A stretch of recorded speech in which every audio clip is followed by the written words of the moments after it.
সকালবেলা এক কাপ গরম চা ছাড়া আমাদের দিনটা যেন শুরুই হতে চায় না। পানি ছাড়া পৃথিবীর সবচেয়ে জনপ্রিয় পানীয় নাম হচ্ছে চা। কিন্তু আপনি কি জানেন, এই এক কাপ চায়ের জন্য একসময় পুরো পৃথিবীতে যুদ্ধ হয়েছিল, দেশ ভাগ হয়েছে, এমনকি বদলে গেছে পৃথিবীর মানচিত্র। চীনের গভীর জঙ্গল থেকে আপনার হাতের কাপ পর্যন্ত চায়ের এই যাত্রাটা ছিল রোমাঞ্চকর এবং কিছুটা অন্ধকার।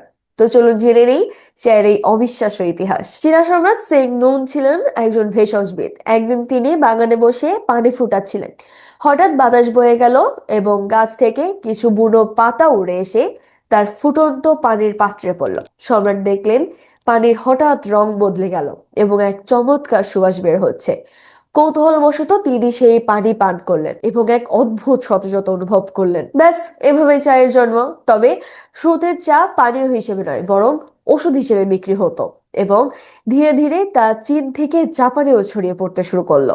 বৌদ্ধ সন্ন্যাসীরা ধ্যানের সময় সজাগ থাকার জন্য চা পান করতে শুরু করলেন। জাপানি টি সেরিমনি বা চা পানের অনুষ্ঠানটি ছিল অত্যন্ত পবিত্র।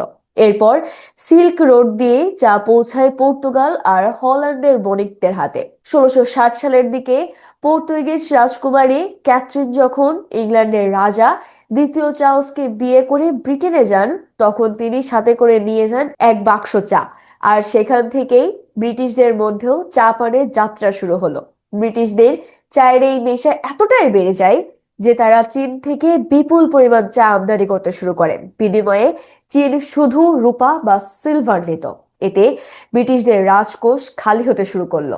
আর এর সমাধানে ব্রিটিশরা কুৎসিত চাল চাললো। তারা গোপনে ভারতে আফিম চাষ করতে শুরু করলো। আর তারপর আফিমের বিনিময়ে সিলভার কিনে সেই সিলভার আবার চীনে বিক্রি করে তারা চা কিনতে শুরু করলো।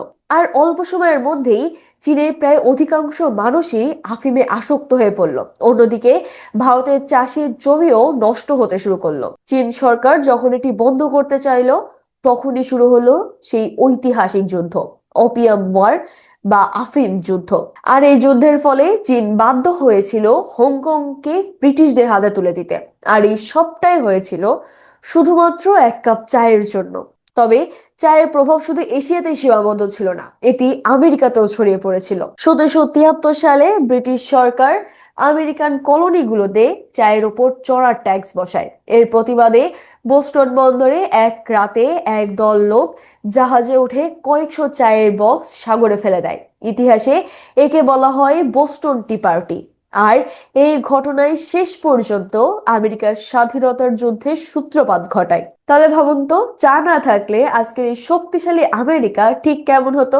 আবার 1832 সালে রবার্ট ব্রুস নামে একজন ভারতের আসামে বুড়ো চায়ের সন্ধান পান। এরপর সিলেট এবং দার্জিলিং এ শুরু হয় চায়ের বিশাল বাগান। মূলত ব্রিটিশদের বাণিজ্যিক স্বার্থেই আমাদের এই অঞ্চলে চায়ের বিপ্লব ঘটেছিল। তবে মজার ব্যাপার হলো, শুরুতে বাঙালিরা চা খেতে চেত না, তাই ইংরেজরা ফ্রিতে বাঙালিকে চা খেয়ে অভ্যস্ত করেছিল যাতে তাদের ব্যবসা ভালো চলে।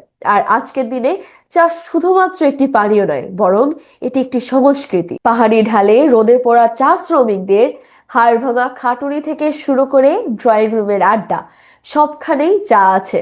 চায়ের স্বাদ তিতকুটে হতে পারে, কিন্তু এর ইতিহাস আরো বেশি মধুর। এক কাপ চা যেমন আমাদের শান্তি এনে দেয়, ঠিক তেমনি এর পেছনের ইতিহাস আমাদেরকে মনে করিয়ে দেয় ক্ষমতার লড়াই আর সাম্রাজ্যবাদের গল্প। ধন্যবাদ সবাইকে।